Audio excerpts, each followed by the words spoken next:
नमस्कार मित्रांनो, स्वागत आहे तुमचं माहिती दूत आपल्या चॅनलवरती.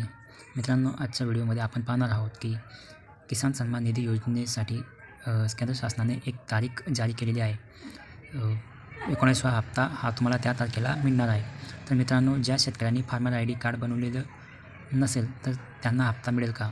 तर चला मित्रांनो, सविस्तर माहितीसाठी व्हिडिओ स्किप न करता बघूया. त्याआधी मित्रांनो, तुम्ही चॅनलवर नवीन असाल तर चॅनलला सबस्क्राईब करा, लाईक करा आणि शेअर करा. तर या योजनेचा 18वा हप्ता हा 5 ऑक्टोबर 2024 रोजी प्रत्येक शेतकऱ्यांच्या खात्यामध्ये जमा करण्यात आला होता.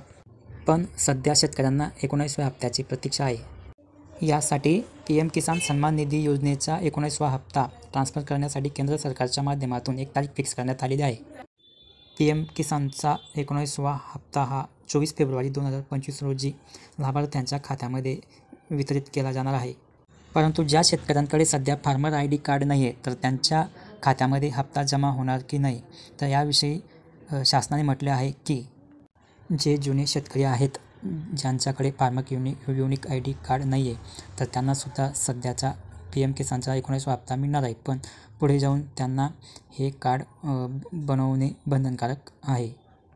अशा प्रकारे 24 फेब्रुवारी 2025 रोजी जे लाभार्थी आहेत त्यांच्या खात्यामध्ये PM किसान सन्मान निधी योजनेचा 19वा हप्ता ट्रान्सफर केला जाणार आहे, अशी माहिती केंद्रीय कृषी मंत्री शिवराज सिंग चौहान यांनी दिली आहे.